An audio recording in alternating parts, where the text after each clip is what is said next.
My name is Jerome Ferry. My cameraman is Alan Eggers. We're doing a video interview with Lenora Watson, a lifelong Cedar Rapidian with a rich history of the farmers market in Cedar Rapids, Iowa. Lenora, can you give us a little background as to where possibly the first trading took place in Cedar Rapids? Well, I would say that would be with the horse thieves. In the contract of the farm that my son owns, it tells us about horse thieves stealing horses or catching horses and then taking them down the river, all the way down the river.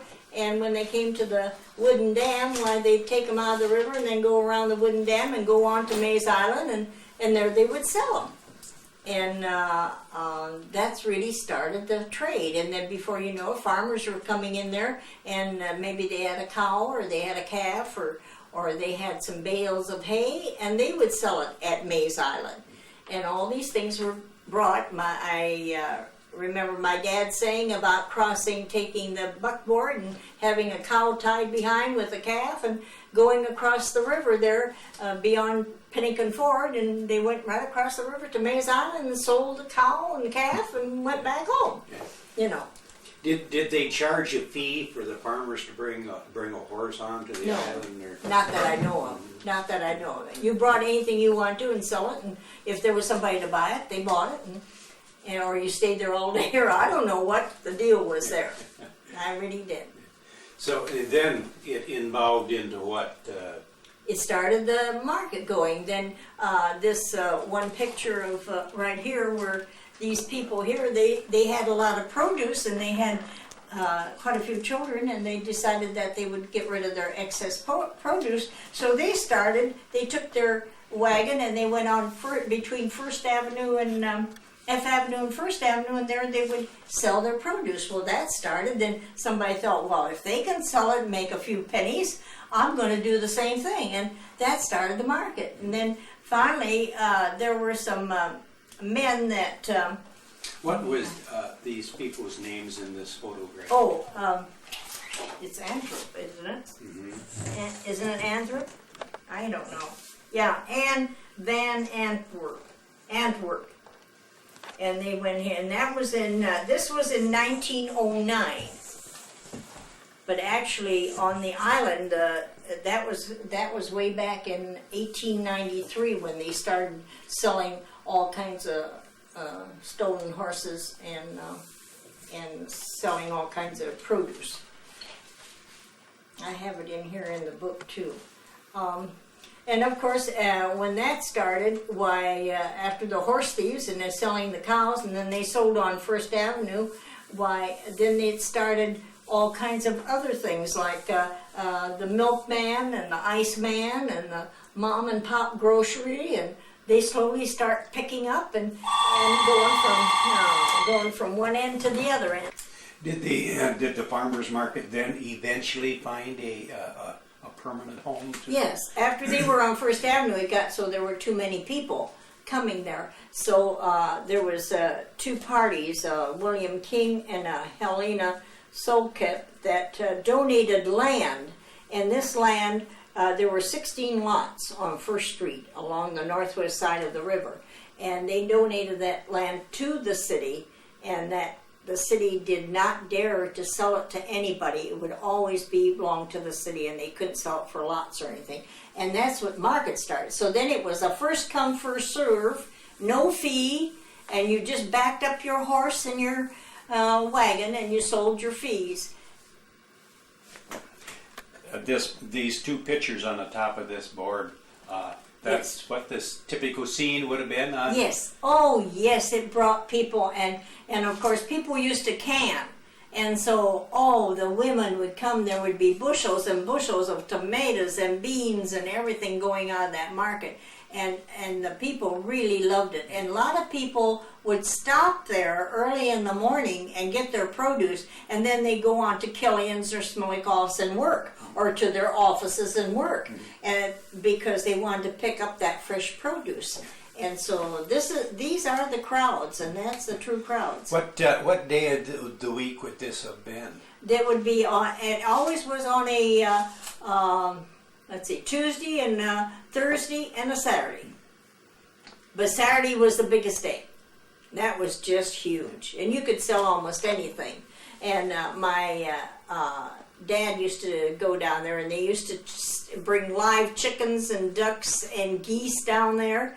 And then when the party wanted butchered, why my dad would have a hatchet, and he'd go over by the bank of the river, and he'd chop off the head and put it wrap it up in paper, because they didn't have sacks, and the party would take it home, and that would go, and they said they were feeding the carp in the river, and nobody ever stopped them. And they did that to a lot of poultry, all kinds of poultry. How about, did anybody sell any fresh fish, or? Yes, they used to sell fish. People used to catch fish and sell fish down there, and they used to bring half hogs and a half beef, and they'd be wrapped up in feed sacks, because there wasn't any newspaper or any wax paper or anything, and any excess of any kind. So I can imagine rabbits and pigeons. And yes, anything. You sold anything down there. And there was a big request for a rabbit. A lot of people went rabbit. Did this hurt the small mom and pop stores? No, it didn't hurt them at all. In fact, at the closing, you see, they'd always have to close about 11:30, 12 o'clock. And at the closing time, a lot of these mom and pop stores would come down to market. And if there was something extra the farmer had that didn't sell, they would buy it from the farmer and sell it in their store. Okay. So any leftovers then didn't get thrown away? Oh, no. And in fact, if there were any leftovers, even when I was in the market, I'd can it. Mm-hmm. You didn't throw nothing away. What was the co-op train, Lenora? That was when the people had a lot of abundance, like when the berries would come in, and they had maybe lots and lots of crates of berries, or they had a lot of beans or a lot of tomatoes. Well, then this co-op would take this, and the train would go into Chicago with this fresh fruit. But you had to bring your stuff down early in the morning, and then they would buy it from you, and then they would take it to Chicago and sell it, or I don't know, maybe they stopped in Denver. I don't know where they stopped, but they would. But it was a co-op train. And it was real nice, because it helps the farmers that had a lot of stuff, and it helped the growers. But should I tell you about 1936 then? The weather was so bad. What I wanted to ask you was, did the farmers market ever get rained out, or oh no, they just stand there in the rain with their boots and their raincoats and get sopping wet and everything else sopping wet, and nobody seemed to mind it. Even the people who came to buy, they didn't mind it either. But then the farmers are making a remark about it, because there was a lot of rainy days, and so they decided to put up a pole building. And they put up this, that was in 1936 when they put up the pole building, and it just had a tin roof over it. Well, it temporarily kept the rain out, but if it was windy or coming from the side, it would come underneath the roof and pour on you anyway. But you put up with it, and you knew it wasn't for long. What, did they have individual stalls? Yes, everybody had an individual stall, and it was free at first. It was first come, first serve. Then in 1936, they decided to start charging, because they put this pole building up and put a little tin up there. They decided to charge. So they charged $5 for a stall. And you paid $5 for your stall for the whole year. And now that was from early May until way end of November. You had to be there after Thanksgiving, because people came down there for their poultry turkey or their poultry goose or their poultry duck. And you would chop their heads off and give it to them, and they'd go home and they'd dress it, and they'd have fresh duck and duck goose for their Thanksgiving dinner. And then, of course, the pumpkins and the squash and all that was sold too. So many times it'd be awfully, awfully cold, and there'd be snow flying. So they brought barrels, and they would burn wood in the barrels, so people that were customers walking up and down could put their hands over the barrel and warm themselves up a little bit, and then go on and buy some more vegetables. How many stalls would this? Gee, I can't Do you have any remember. idea of that? Oh, I might have said in the book.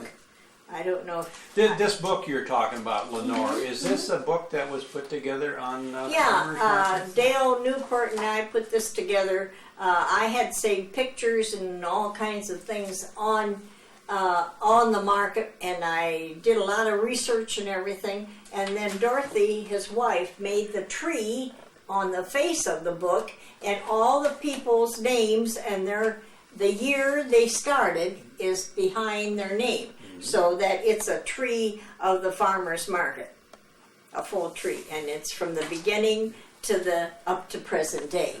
Yeah, up to 1999.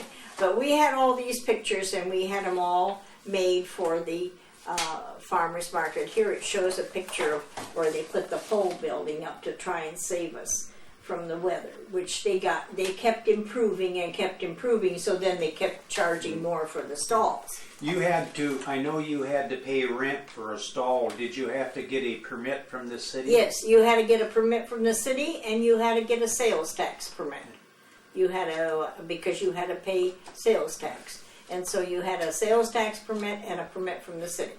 Was there a growers association you had to join or anything? Yes, if you wanted to, you joined the growers association. I can't remember just how much it cost to grow the growers association, but that's where you if you produced, like a lot of people had big strawberry patches and big berry patches. Well, they couldn't possibly sell all that in one day at the market, so then they'd give it to the Growers Association, and they would take care of it. Yeah.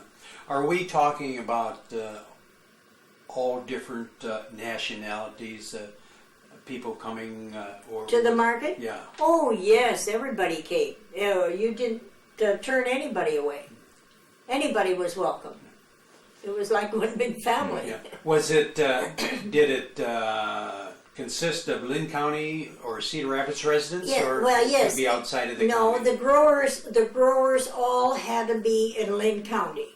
You couldn't be outside of Linn County. If you grew any vegetables, you had to grow them in Linn County. However, now you can. It doesn't matter. They've been real lenient about that, and they just let anybody come to the market now, regardless where they come from.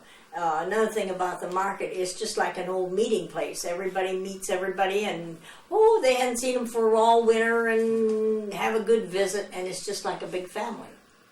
Did we mention early on? Did they bring baked goods? Oh yes, not so much. Mostly canned stuff. Now there was a lady that she supported 2 little kids, and she had 2 little children. And she would make jams and jellies, and she'd bring them she'd have the kids on a wagon, in a little wagon, and she'd pull it all the way from Rockford Road, and with those jams and jellies. And she sold jams and jellies down there, and then she did follow to the new market. Mm-hmm. What was the name of this lady that used to? Elsie Williamson, and she lives out on Rockford Road, and I don't know, I think she was divorced. But she had these 2 little kids, and she'd put them in the wagon and fill it full of jams and jellies that she made, and she raised all her own rhubarb and her berries, and she raised all her fruit and everything, and then she'd make jam and jelly out of it. And a lot of times my dad would take her cherries. If he had leftover cherries, he'd give her cherries, and then she'd make cherry jam out of that, and she'd always give him 1 jar, and then she'd sell the rest, and she was a great lady. Was there any local canning companies in Cedar Rapids that would take this produce? Yes, there was one on, it was right across from the Iowa Steel and Iron Works that used to be, and it was right across there where the buggy factory was. And it was under a big tent, and his name was J. Roy Farmer. They had it right on the cans, and they used to take all the excess produce. My folks took tomatoes down there, and I'll tell you what, they had the women working, and when you cleaned a tomato, you put it in a bucket, and when you had your bucket top full, you got 10 cents for every bucket that you made. And then if you brought kids down there, like my mother worked there for a while, one summer. Well, she had to tie me with her apron strings to the back of her chair because he didn't want no kids around. And there were no babysitters, so you had to take your kids, you know. So when did your dad get into the business? He started in 1936. Horse and buggy or Yeah. automobile? Or? No, he got a first car, which he never got any lessons or anything, just started driving it. But he had worked at the packing house, and he retired from the packing house from Wilson and Company. And anyway, he retired from there, and then he went into truck farming. But before that, my mother was a peddler. You know, there used to be peddlers too, besides this farmer's market. And she used to fill up the back of the buckboard and fill it up with all kinds of fresh vegetables, and then just go down the streets. And I used to run from house to house telling them what we had, and then they would come and buy it. And there were a lot of people did that. In fact, a lot of the people who had stalls at the market, if they had something left over, then they'd go peddle it. And they'd get rid of it, you know.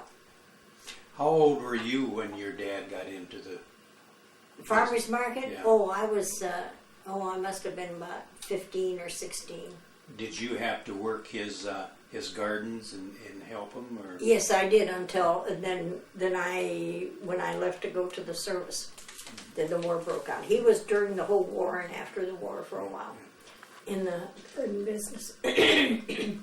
This picture of your dad, Lenora, that would have been what, in the early 60s? Yes, yeah. At the F Avenue? Well, it would have been in the 50s and 60s, yeah, on F Avenue. During the war, it would have been. Are there rugs hanging in the background? Yes, Okay. my Never mother saw used to that. make rugs. Okay. Oh, you brought anything down to market that you could sell. And so, This was you want to hold that up? This is a permit that the Yes. growers had yeah, to... that you had to have. Yeah, and you paid $5 for it. Linn County Fruit Growers and Producers Association. And then then you could bring your stuff down there and sell it. I mean, they would take it, and they would take big carloads of it. And So how long did this pole shed last? by the Czech Museum. No, did they tear down the original pole barn they Yes, built? yes, They tore that down, and then there was a big controversy what they're going to put there. So it laid still for quite a while because the city couldn't sell it, and the city couldn't let any business built there. Why couldn't the city sell it? Because there was a contract from the people who donated the land that they definitely couldn't sell it as a piece of land to nobody. How did they get out from around? How did they get around that eventually? Get around that restriction? The city? I don't know, but they never did put any business on it. Okay. There was no. It's part of the park, It- you know, It's the part of the riverfront. park now, riverfront now. Riverfront. So yeah. it is the city. They never did so it sell. still belongs to the city. Yeah, the whole So park. so then where did the farmers market move to? They moved it to where the Czech Museum is, the Czech and Slovak Museum, on that bank there. That's where we were for a whole year until they built the roundhouse. And then when they built the roundhouse, we went in that in 1963. Did they still? Were you still allowed to sell live produce? Or? No. When we were down at the Czech Museum, they wouldn't bring live produce because they didn't want them butcher their heads off and put them in the river. They didn't want that done because the river was shallow down there, and they didn't want that to be done. So you could bring, if you brought live produce, you didn't dare to butcher it. They had to take it home live. So when did you get into the business? In 1963. In '63. Yeah. My dad had a stroke and he had to quit, and so then I had to take care of him. So I decided that I would go into it. Actually, how I started is we had a lot of carrots, and my son had a big dental bill, and I decided I'd better pay that dental bill, so I paid it with the carrot money. I imagine you worked his stall when he had a stall. You No, probably helped I him, didn't because did I you? wasn't around. I was in the service. Oh, okay. Yeah, and then when I got back, he didn't stay in that much longer. So in your first year, was it mostly carrots that you? No, I had all kinds of vegetables because I had a lot of berries. I had a huge berry patch, and I had the kids pick the berries, and then they got the money. I had red raspberries, a lot of red raspberries. When you got into the Roundhouse, was that? I imagine that it was quite a modern. Yes, it was. It was very nice. They have a kitchenette there, and they had inside toilets, bathrooms where they didn't have on Fifth Avenue at all, and it was very nice. We had running water there that we could get a drink, and there was no place to get a drink on Fifth Avenue. No water. Back to Fifth Avenue, what would happen if you had to go to the bathroom? I don't know. I don't know. I really don't know. Standing out there on a rainy day. Yeah, I don't know. I don't have the slightest idea. What did you have to pay for rent in the Roundhouse? 200. You started out with $250 a stall. From One little space. That From for what? 1 year? Huh? From what? You went We went from May till the end of October. No, I mean They put before in the previous location. What were you paying for a stall? You mean up on the by? Well, even at the Czech Museum, that temporary yeah. location. Well, at it was Czech from Museum. $5, and then it went up to $10. Yeah. But at the Roundhouse, it went up to $250. $50 because of the building. Did that weed out any of them, or did they? No, it didn't seem to. It didn't seem to. And now I think it's around $300 for a stall. You pay. Was there health inspectors by this time? Oh yes, they came around. And especially on food and on canning and on bakery. But they didn't really get real strict until about 5-6 years ago, and then they said that canning had to be done in specified jars, any canning goods, and you couldn't sell anything like canned tomatoes or canned juices, and you on your bakery you're supposed to list the ingredients and when it was baked.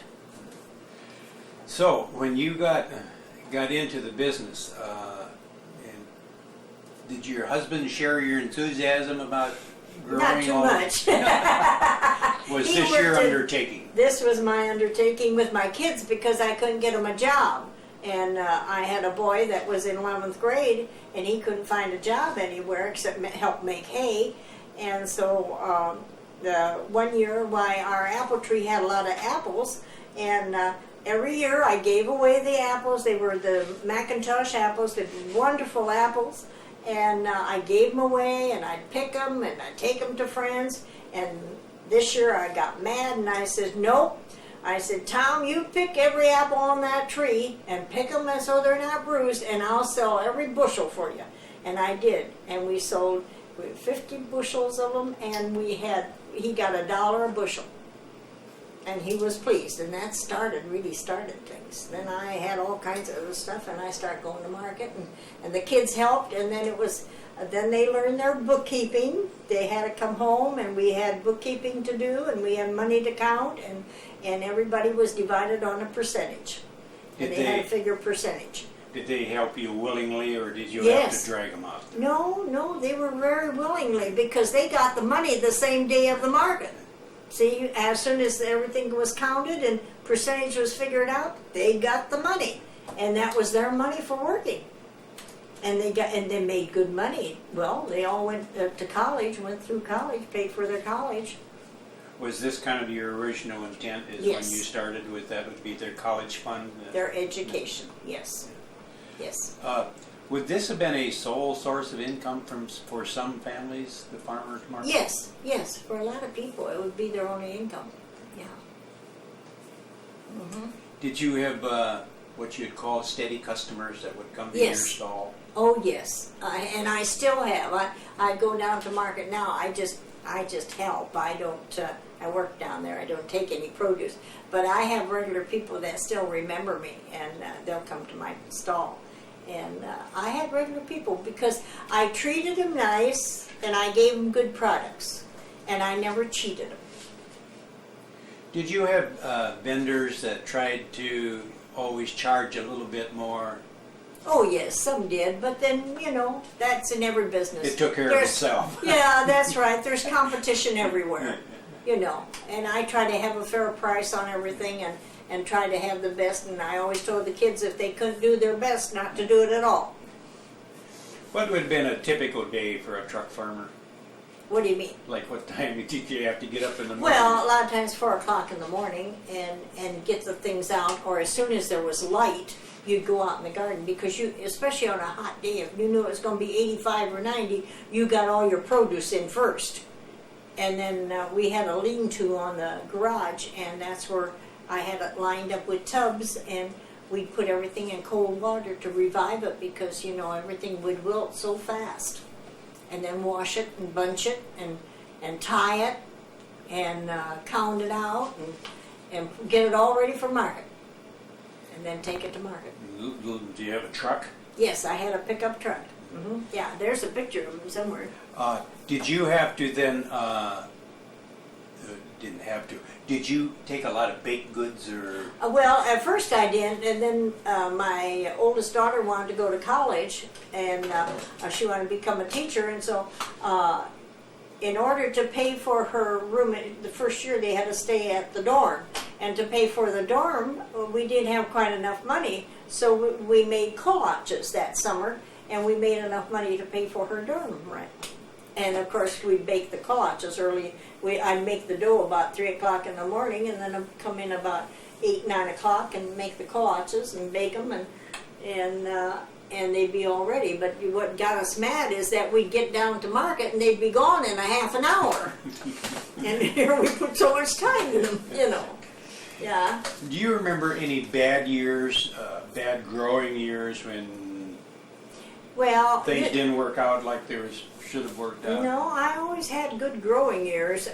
Everything grew good. It's just the elements. We worked in a lot of mud and bad weather. And then one time I had a beautiful patch of bib lettuce, and we had a hailstorm, and it just riddled the whole patch of lettuce.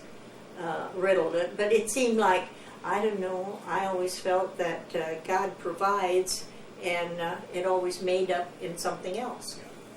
So you didn't, truck farmers didn't probably take out hail insurance for No.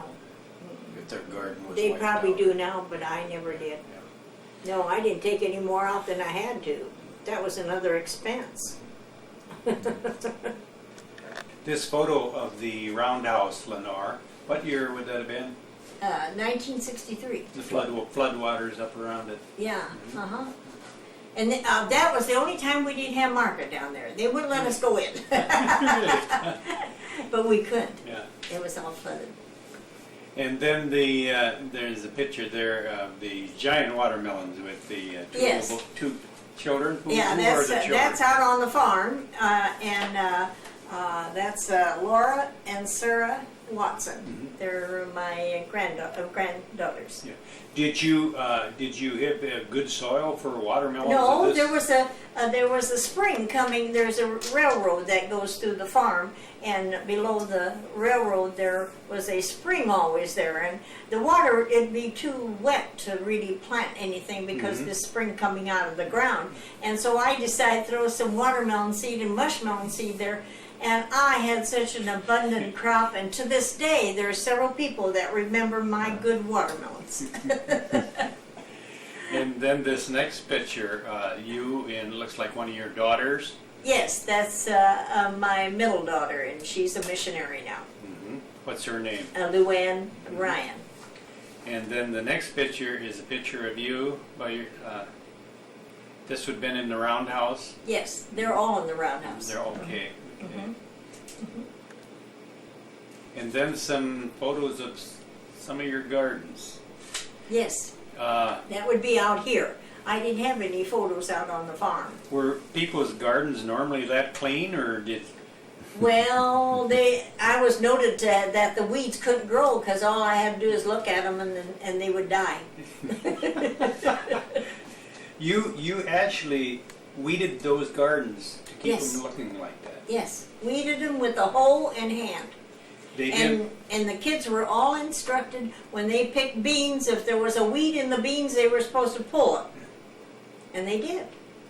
Did you use herbicides? No, Pesticides? no, didn't use anything. So- And when there was when the butterflies started flying around the cabbage, all we did is cultivate it so the dirt and the dust would fly on the cabbage, because the rain would wash off that dust, and it would smother those worms. So you were an organic farmer way ahead of your time. Not even realizing it. Not even realizing it. Yeah, no, I didn't use any sprays of any kind. How many acres do you use for putting in the gardens at your peak? Oh, I'd say maybe about 40 acres or more. Yeah, about 40 acres or more. Because out to the farm we had about 5 acres of sweet corn, and but that was planted not all at once. It was planted in sessions so that it would come in all at once. And then below the barns there we had there's about 10 or 20 acres there, and then I had all this here, which is an acre, and I had 2 acres up there along the road. So I don't know, about 40 acres or more. Did you ever have people come around and help themselves? Help sell? Help themselves? No. Oh, yes, I did. Out on the farm now, because it's out on the outskirts. But people would drive down the road here, and even some of my neighbors. The one time one of my neighbors came across the road and cut herself a head of cabbage, and I said, it was her husband, and I says, "What are you doing?" And he says, "Well, my wife wants a head of cabbage, and you got plenty." So he went back with this head of cabbage. Then one time we had beautiful onions, the sweet Spanish onions, and they were just huge. And the row was just beautiful with those onions, because the tops were already down and you could see them. Mm-hmm. Well, the next day I went out there, they were all gone, all pulled out of those rows. 2 rows of big long onions across that field over there. A lot of things were disappearing, but you know what? If they needed it worse than I hope they enjoyed it. Yeah, right. Did you spend your winter months poring over seed catalogs and dreaming of garden for the coming year? Yes, and catching up with the work that you don't do in the summertime. The painting and the cleaning and all that stuff that you don't get done in the summertime. Did people sell walnuts at the farmer's market? Yes, I did. I sold black walnuts. Shelled or? I sold them in the shell, and then also picked out. And when I started out, they were $1 a quart, $1 a pound, and I thought I was making big money. And then you know what? Nowadays they're about $8, $10 a pound. How about mushrooms? Mushrooms too, early in the spring and late in the fall. In fact, I had brought elephant ears. We found them. My son climbed the tree and cut the elephant ears down, and we took them down there. And one man came, and he just got so excited he bought the whole box of elephant ears. He was so excited. He hadn't seen them since he was a kid, and he wanted them. How many years was your dad would have been in the business, the farmer market business? I think he was only about 10 years. Yeah. And yourself, how long? And were you? I was over, about 30 years. About 30 years, because I put 4 kids through college, and then the last year I worked in the market to replace my refrigerator and my stove and my freezer and things like that I needed. What helped you to decide to call it quits? Was it too much work, or the kids growing up? Well, the kids were all grown up and gone, and I'd have to do it by myself, and it's too much work. Too much work. Yeah, to do it by yourself. Yeah, you can't manage it.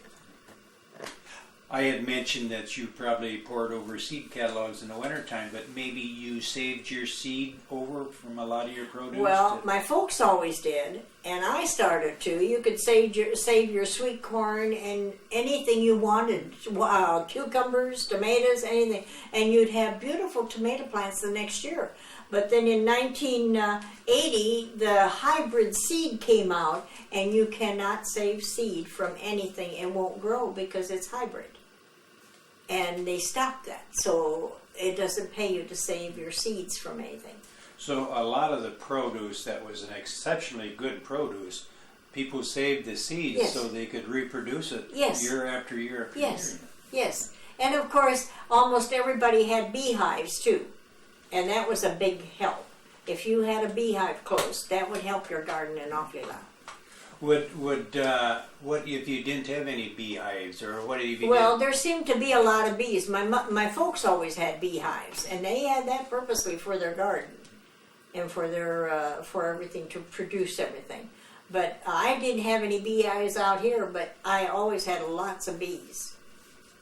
And now I imagine with all the pesticides, a lot of the bees probably Yeah, there just aren't. just aren't. No. Right now I got some cucumbers out there that are blooming like mad, and there isn't a cucumber on it. Not even after the blossom. Usually you'll see a little cucumber like nothing, because no bee has been around.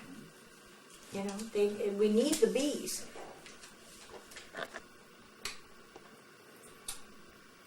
Back to F Avenue, Lenora, you were talking about getting there early in the morning.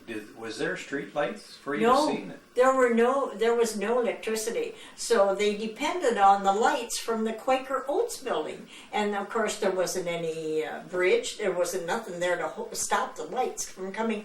And Quaker Oats would just light up that whole place, just so nice. So that's what we depended on. Back in the early days, Lenora, what could somebody expect to pay for a particular piece of produce? Or? Well, I have different prices here. Like asparagus was 10 cents a pound, and lettuce was 3 cents. Radishes and onions, you get 5 of them for radishes. You got 3 of them for 10 cents or 5 cents a piece. And parsnips and rhubarbs were 10 cents a pound. Tomatoes were 50 cents a bushel. That was a bushel of them. And potatoes were 50 cents a bushel.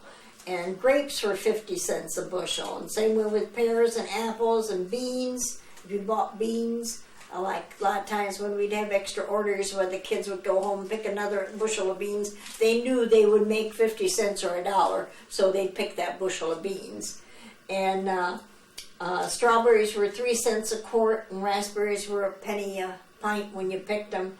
And we had currants and gooseberries and cherries at 5 cents a box. And peas, sweet corn, peppers, and we had carrots and beets. All that stuff was 10 cents a bunch. And corn I even sold corn for 10 cents a dozen. I remember that. And we had, you'd sold bittersweet, and you sold nuts and mushrooms, and cottage cheese. You sold a hunk of homemade cottage cheese for 5 cents, which would be about a pound and a half. And dill pickles were 5 cents. And then you'd raise cabbage and sauerkraut was 10 cents a quart. And flowers were 10 cents a bunch. And and they even sold night crawlers down there. Some of the kids, that were from the families to bring extra money, and they would sell that. And there was turnips and celery. And the funny thing about it is that you couldn't get your cauliflower or broccoli or cabbage until way late in September or October. Now they have it when the first day of market, But see, we have cold frames and hotbeds now, which we didn't have before. You never had a cold frame or a hotbed to keep all those plants or get those things going. Was a lot of ice used? Ice? No. No ice. Just like they used to bring dressed chickens for 25 cents a pound, dressed chickens, and they never were iced. Nothing was iced. But it isn't anywhere in the other countries either, if you've been traveling. They don't. Did the different vendors, did any of them sell seedlings early in the spring of the year? Oh yes, they did. But those were the ones who had a hotbed or a greenhouse. Then they would sell early tomatoes and cabbage plants and pepper plants, and then a lot of them sold flowers. And the flower business really has developed into a big business now. But before, people couldn't afford it. They bought the vegetables, but they didn't buy the flowers too much, and they'd buy 1 or 2 plants, and that's all. But yes, they did have seedlings. My dad didn't have a greenhouse, and I didn't have a greenhouse, but we had hotbeds. And you know what a hotbeds are. The only thing Well, is, explain it to the public. oh, the hotbed is just a frame that you dig kind of deep, little deep in the ground, and then you have glass over it. And we always used our storm windows for the top.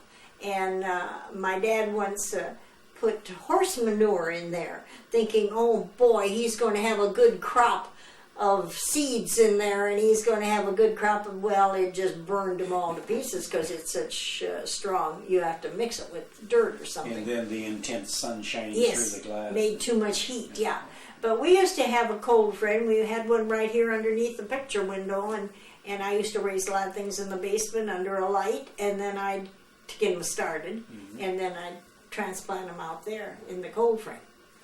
Lenora, after being in the business for 30-some years, what's your feelings on a year-round farmer's market that they've been proposing for the last year? Well, there's nothing at all that we could sell during the winter. There's nothing. There's no vegetables you can have. The only thing in the fall, you might have some few squash or something that has left over that didn't freeze, but otherwise there wouldn't be anything. What do you see? Do you see farmers markets continuing? Is your personal Oh opinion? yes, oh yes. You know, they're growing. More and more little towns are having farmers markets, and there's farmer markets. Almost every little town has a little one, and I think it's nice because there's a lot of people who have an abundance in their garden, and they would like to. They just don't know what to do with it. And canning is kind of coming back, but I used to do a lot of canning, but people don't can as much as they used to. Do you suppose there is still people that do organic Farming? Oh farming? yes, yeah, a lot of them do. A lot of them do. I think even most of your truck farmers, I don't think they use any more organic stuff than they have to. Do any of them in the markets, do they advertise as such that pure No, organic? I don't think so. I don't think I haven't seen it. You know.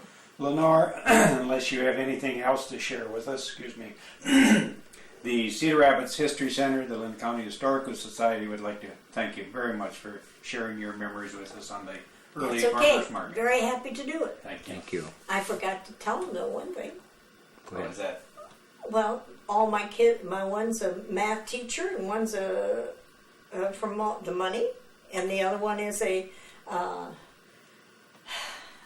missionary. She got nurses training, and the other one is she was an English teacher, and now she's a lawyer. And the boy, he wanted to go to college, but he decided to turn his money all into a farm. So he bought land. Went Did into they, construction. Did they ever say, thanks, Mom, for making us work so hard? Oh yes, yes. They have not really come out and said thanks, Mom, but they have told me in many ways that I have really taught them math. They all knew their math real good, and that if it wasn't for market, and that many times they are in life, they have thought back on market about scheduling their time and scheduling their money that they have learned from the market. Thank you. Thank very you. much. Sure.